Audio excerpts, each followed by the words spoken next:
Dan akhir tuntutan ini, izinkanlah kami mengutarakan beberapa hal lain yang langsung maupun tidak langsung ada pengaruh terhadap berat ringannya pidana yang akan dijatuhkan terhadap diri para terdakwa. Motif: para terdakwa ingin menguasai mobil Brio warna oranye Nopal B2696 KZO.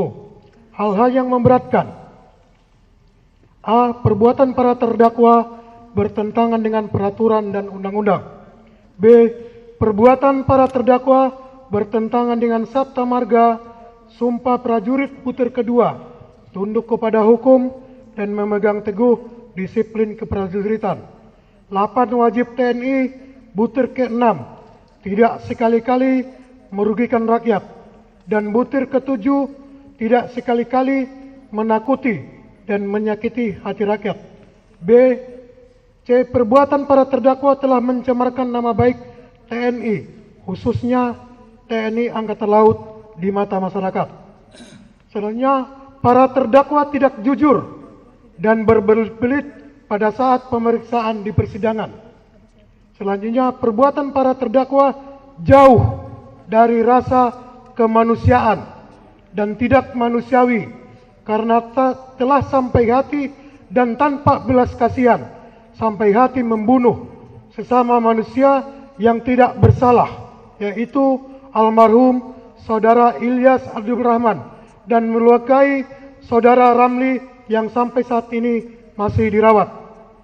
Selanjutnya, perbuatan para terdakwa masih merasa membela diri pada saat melakukan penembakan.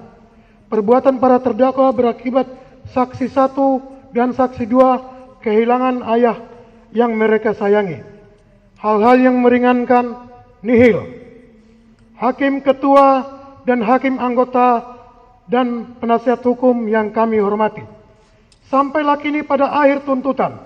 Berdasarkan uraian-uraian di atas, kami mohon agar Pengadilan Militer 208 Jakarta menyatakan para terdakwa terbukti secara sah melakukan tindak pidana terdakwa 1 dan terdakwa 2 ke-1 primer pembunuhan berencana yang dilakukan secara bersama-sama sebagaimana diatur dan diancam dengan pidana dalam pasal 340 KUHP junto pasal 55 ayat 1 ke-1 KUHP. Dan kedua, untuk terdakwa 1, terdakwa 2, dan terdakwa 3, penadahan yang dilakukan secara bersama-sama sebagaimana diatur dan diancam dengan pidana dalam pasal 480 ke-1 KUHP junto pasal 55 ayat 1 ke-1 KUHP.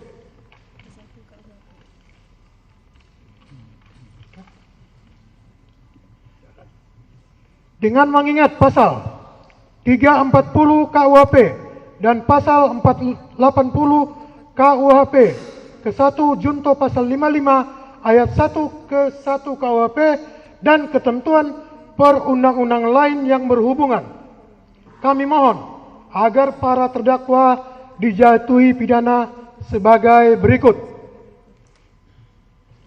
Terdakwa 1, Kelasi Kepala Bah Bambang Apri Atmojo NRP 122903, pidana pokok penjara seumur hidup.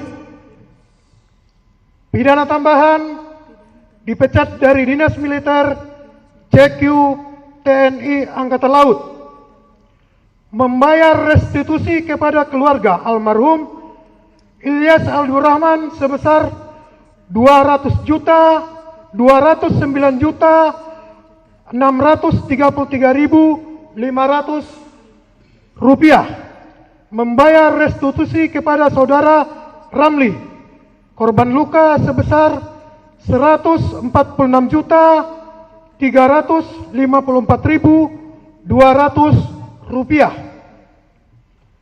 Terdakwa 2, Sertubah Akbar Adli NRP 125546, pidana pokok penjara seumur hidup. Pidana tambahan dipecat dari Dinas Militer CQ TNI Angkatan Laut, membayar restitusi kepada keluarga almarhum Ilyas Abdurrahman sebesar Rp147.133.500, membayar restitusi kepada saudara Ramli sebesar Rp73.177.100. Terdakwa 3, Sartukom Rapsim Hermawan, NRP 126104, pidana pokok penjara selama 4 tahun, dipotong seluruhnya pada saat terdakwa menjalani penahanan sementara. Pidana tambahan, dipecat dari Dinas Militer CQ TNI Angkatan Laut, membayar restitusi kepada keluarga almarhum Ilyas Abdurrahman sebesar Rp147.133.500, membayar restitusi kepada saudara Ramli sebesar Rp73.177.100, subsidiar 3 bulan penjara. Untuk pembayaran restitusi yang dibebankan kepada para terdakwa sesuai dengan surat dari LPSK, izin kami lampirkan di tuntutan. Mohon pula agar barang bukti berupa surat 5 lembar hasil visum et repertum atas nama saudara Ilyas Abdurrahman